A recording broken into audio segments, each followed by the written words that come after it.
I move that the Honorable Gary Alejano of Magdalo be recognized for his privileged speech. So moved, Mr. Speaker. Congressman Alejano is recognized. Thank you, Mr. Speaker. Good afternoon to everyone. Today, I rise on a matter of personal and collective privilege.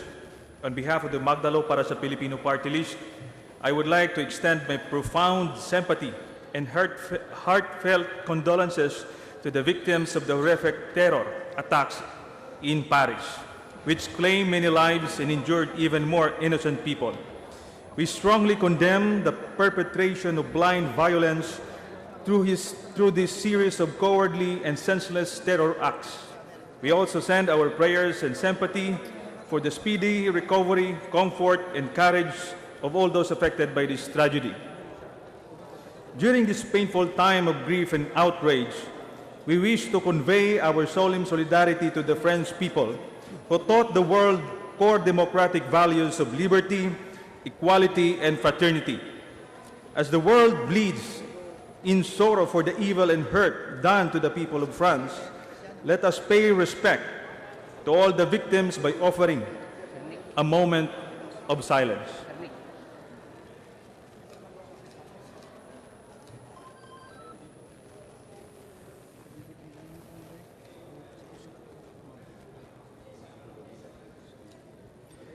Early this year, the Charlie Hebdo shooting sent shockwaves around the world as 11 journalists were slaughtered by members of the Al-Qaeda. President François Hollande described the shooting as an act of exceptional barbarism.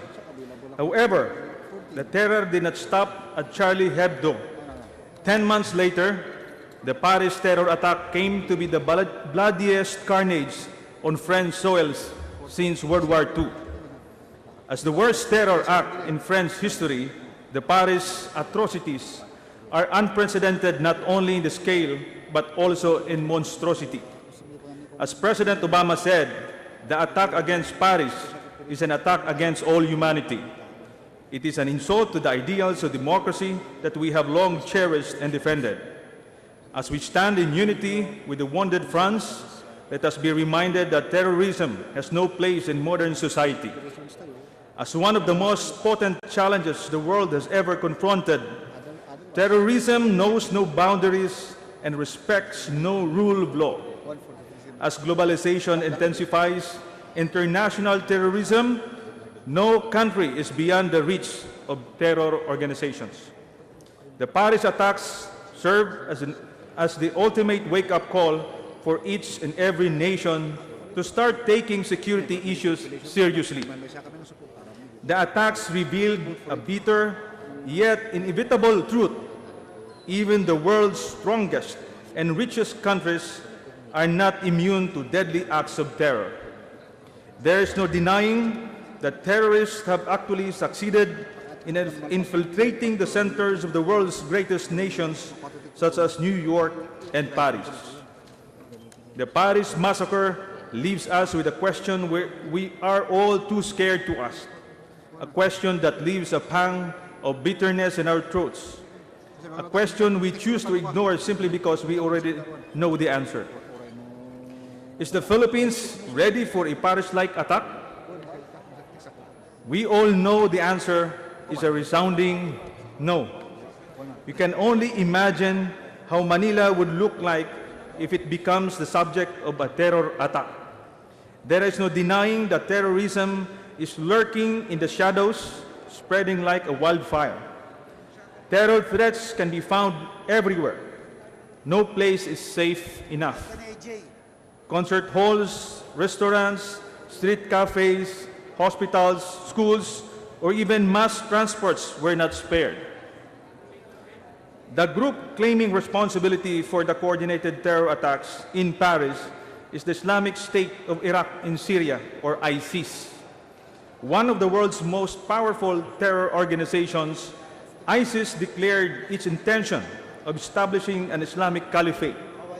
Notorious for human rights abuses and war crimes, ISIS justifies their global jihad by using the Quran. Currently, ISIS controls half of Syria. Prior to the Paris incident, ISIS bombed a residential area in Beirut, Lebanon, killing 37 civilians. ISIS is also responsible for the Russian plane crash in Egypt, where all 217 passengers perished. Even a solemn funeral has been a hot target for suicide bombers, as evidenced by the November 13 Baghdad bombing. Just yesterday, a luxury hotel in Mali was rocked by explosions sponsored by an Al-Qaeda-linked group. The blast killed 27 civilians. I am painting this grim picture not to sow an atmosphere of panic, but to give each and every one a dose of reality. I speak before you as a concerned citizen. I stand here today as a father who values the safety of my loved ones.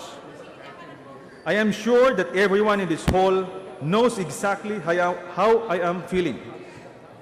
We all have someone whom we hold dearly. You fear for the safety of your children, your families, and your constituents. Each one of us knows that we are living in a precarious world. And it is only by recognizing these imminent dangers can we learn how to address it. A week ago, when everybody was preoccupied with the APEC summit, a sickening terror act happened in Sulu. A Malaysian hostage was beheaded by the notorious Abu Sayyaf group.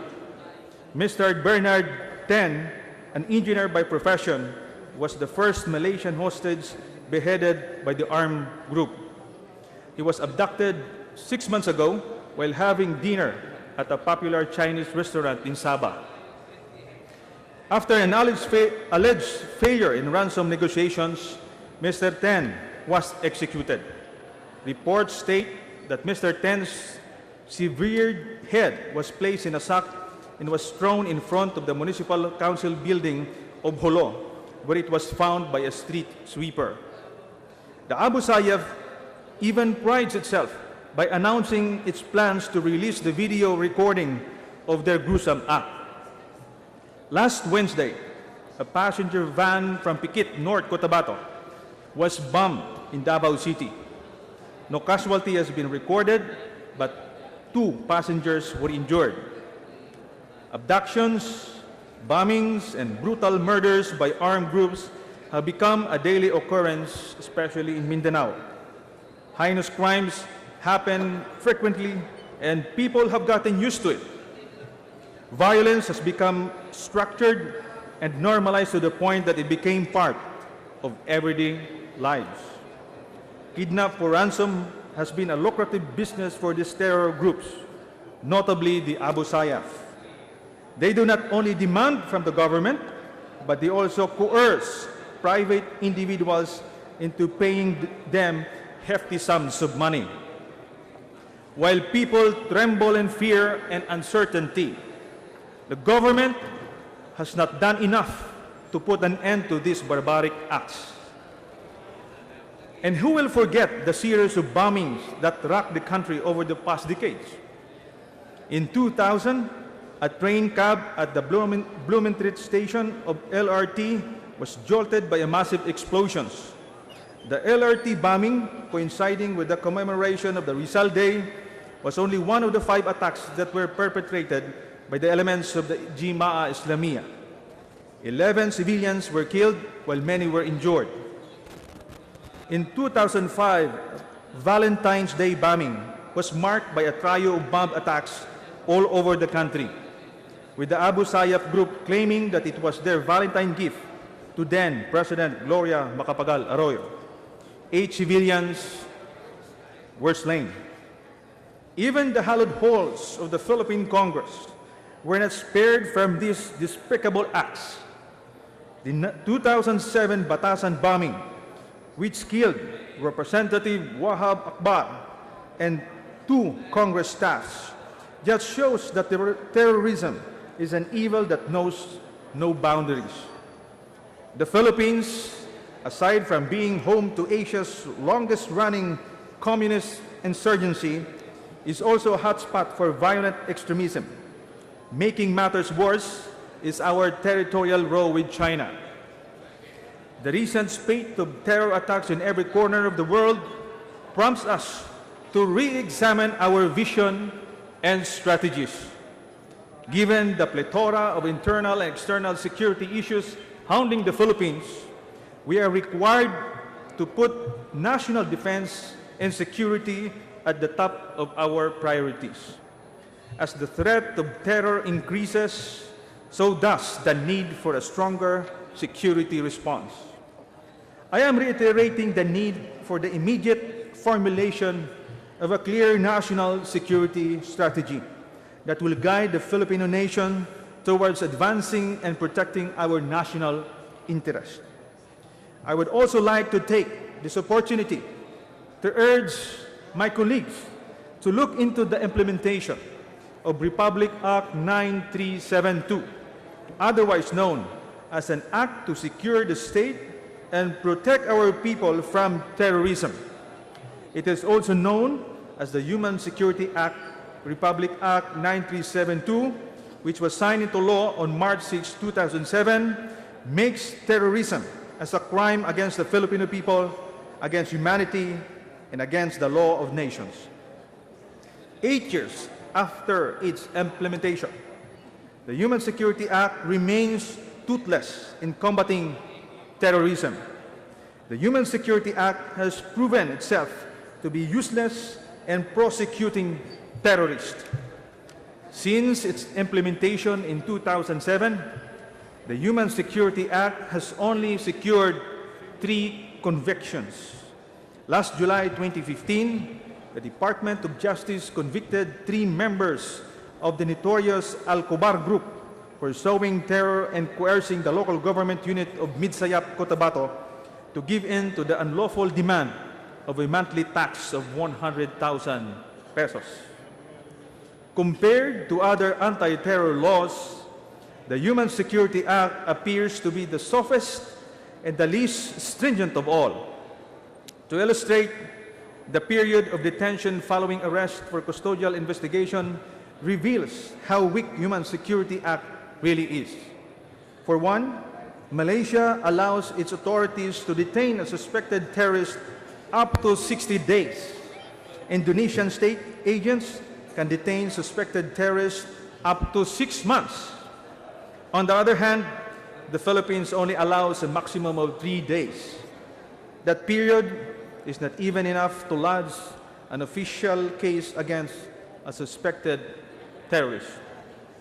In an effort to bolster our legal framework against terrorism, I am filing a resolution which seeks to inquire on the status and implementation of the Human Security Act.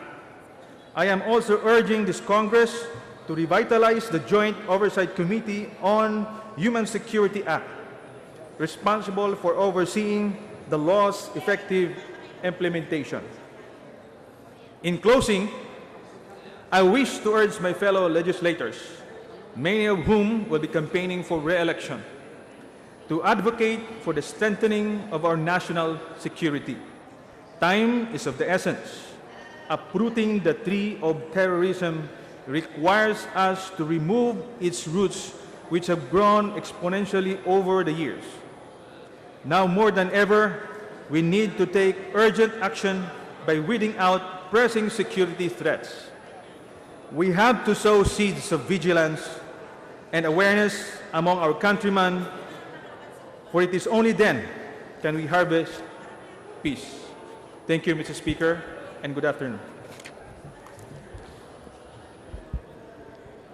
Mr. Speaker, I move that we refer the privileged speech of the Honorable Alejano to the Committee on Rules. So moved, Mr. Speaker. Is there any objection? There being none, the speech of the Honorable Gary C. Alejano of Magdalo's party list is hereby referred to the Committee on Rules.